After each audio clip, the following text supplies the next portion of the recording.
I think just for the audience, anyone who's brand new here, I think getting into that story a little bit would be helpful for them. But you shared this story that you're about to tell for the first time, and obviously, if you're curious to listen to the whole interaction, it's episode 47 of the Andrew Deitch podcast.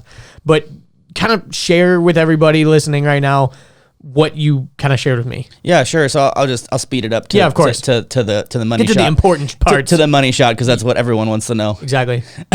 About 10 years ago, I was out for a run. Here in Atlanta, we've got underground parking decks, and I fell into an underground parking deck. I fell about 50 feet.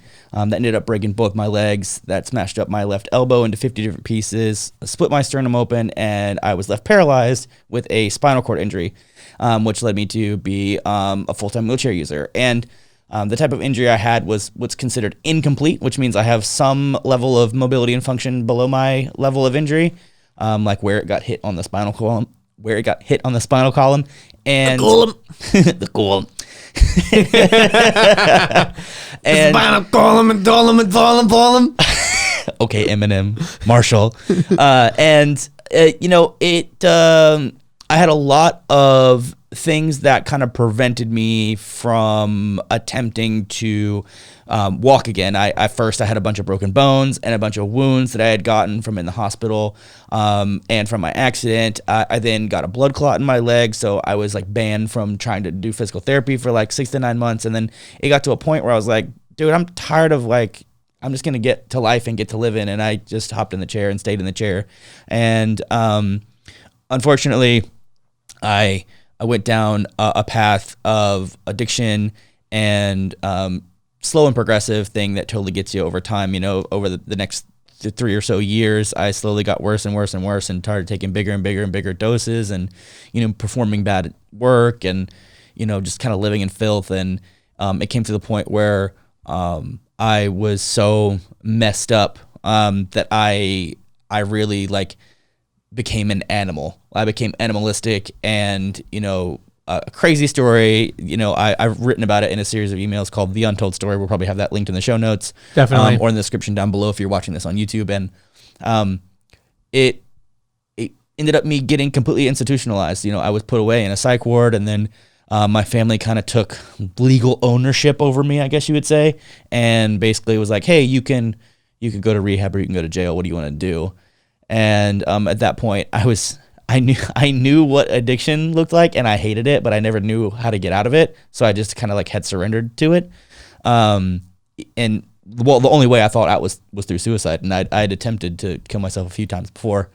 And so eventually I ended up in a dual diagnosis rehab where they focused on mental health and on addiction. And I ended up getting clean, and I'm still clean today. I'm over 5 years clean right now. And in that process, I learned how to manage my pain properly. I learned how to go to therapy and address my demons. I went to a 12-step program and ended up getting a sponsor and working the steps and going to meetings and just following that recipe for success. And also expanding out my desire to want to get to know myself better and not be such a piece of crap, honestly. And started doing personal development programs, and then eventually, got back to my career and back to work. And that's about the time that I met you. And I was really ashamed of my past. I didn't want. Well, who wants to brag about being an addict, I mean, also or a wheelchair user even. You're trying to hide that. It's dude, don't look down there. Look up here. I'm a cool person. I do other things besides just being a wheelchair user. Because for those of you who don't know, I mean, I'm around Richard all the time. Typically the topic of discussion when you meet someone new, a lot of times it happens to be about the wheelchair because it's the one defining feature about you. It's a big defining feature in the same way that the tall guy with dreads, people are like, oh my gosh, you're so tall and your dreads are so neat. And he's like, cool, thanks. And that's the end of the conversation. There's no mystery behind why he's tall and why he has dreads, but there's a big mystery behind my disability. So, because anyone can be in a wheelchair for so many reasons. There's over the past so year, many reasons I've learned. We've learned there's even more than we knew originally.